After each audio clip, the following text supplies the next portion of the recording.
The Tribeca Jane Doe, 2008, Manhattan, New York. This case is extra sad in a world of sad cases. A woman was found on March 31st, 2008, in New York City, and it was a bit of a miracle she was found at all. She clearly wasn't supposed to be. She was found underneath a concrete floor that was laid in the basement of a Manhattan nightclub. So this means many people probably had access to the scene, and then of course whoever was doing the work. It doesn't say why they were pulling the concrete up, but the floor that was removed had been there for decades. I get a lot of negative comments about my math. It always drives me nuts, and I feel like I have to address them if I see them.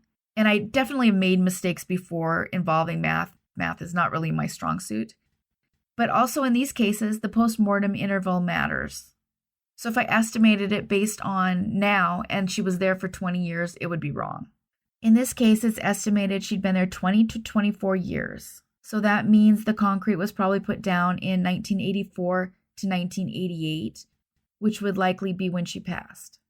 Another assumption I have to make too, because I don't know for sure, is whether or not she passed at the time they did the concrete or it was even before that. She was a black female who was around 5'4". With her were pennies that were dated 1983 and 1984, which obviously means that 1984 is the earliest she could have been placed there. And this may in part be how they determined the postmortem interval. She had with her a lighter, some lipstick, and a square makeup bag or purse. She had heart-shaped earrings that were wrapped in a bubblegum wrapper. Because she had the lighter, it's possible she was a cigarette smoker. So her family would be looking for someone who went missing around 1984 to 1988. They believe she was 25 to 35, so her date of birth would be between 1949 and 1963. And of course, those dates, just like height and eye color, it can vary, so it's important not to take those estimates as concrete fact.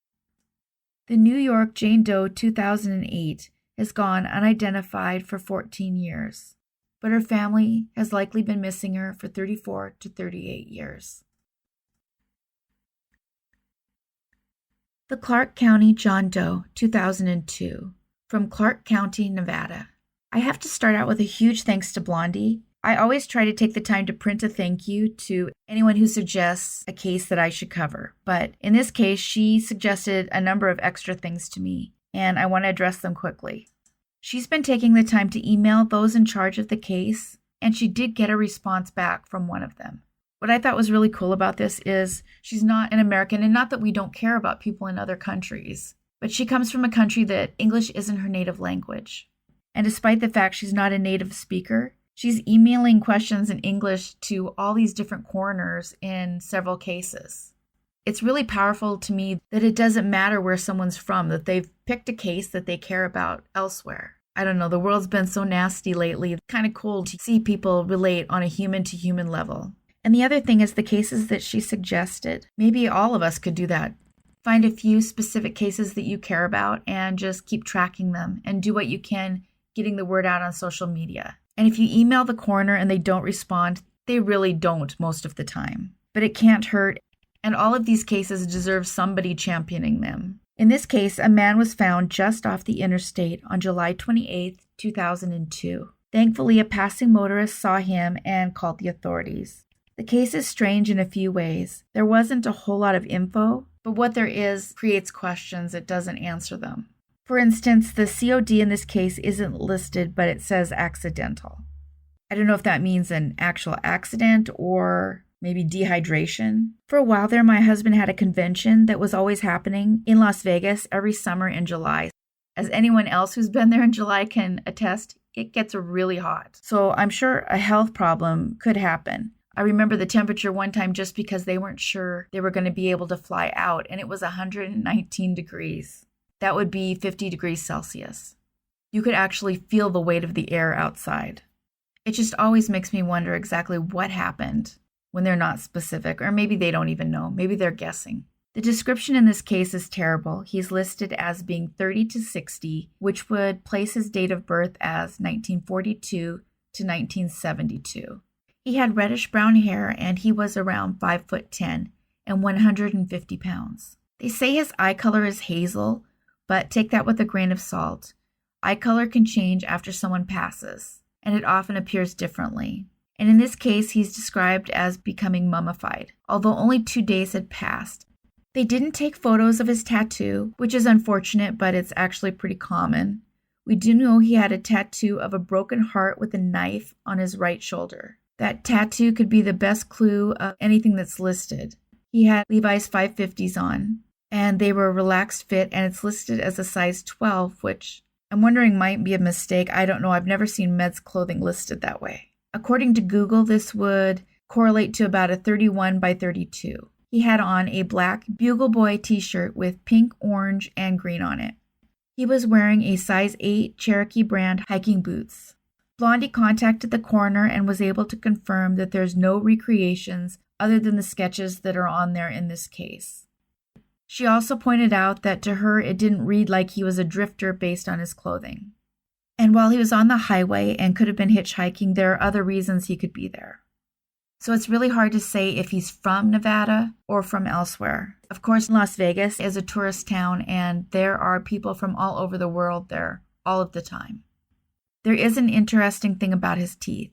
It says dental age 50 plus. And at least according to Google research with, take that as what it's worth. But it appears that dental age can be used to estimate chronological age. So if Google is telling the truth, that would mean his family is missing someone born perhaps more like 1942 to 1952. If anyone has any idea who this man was, please call the number on the screen. The Clark County John Doe, 2002, has gone unidentified for 20 years. The San Francisco Jane Doe, 2003, San Francisco, California. This is the other case that Blondie suggested. She attempted to get them to confirm or not if there will be a new and perhaps better recreation done, and to confirm whether or not they had DNA on file. There was no response, however, and I just want to reiterate again that I think it is so cool pushing on specific cases.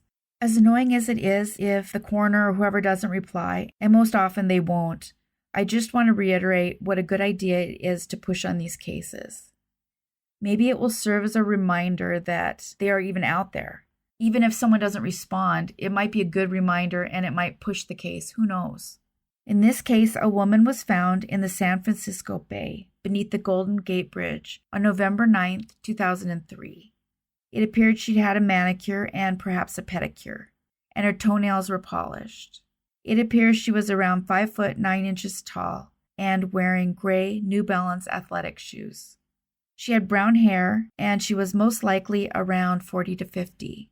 This means her family is missing a loved one born around 1953 to 1963. She's described as being of medium to heavy body type. She was wearing a blue Cardinal plastic watch. Her pants were To-Go brand, and they were in a size 14.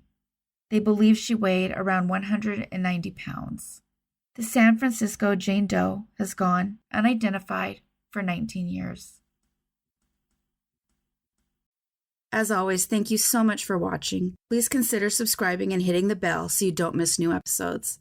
So if you enjoy the content here and you're not sure, take a peek to see if you're subscribed. Take care of yourselves and each other.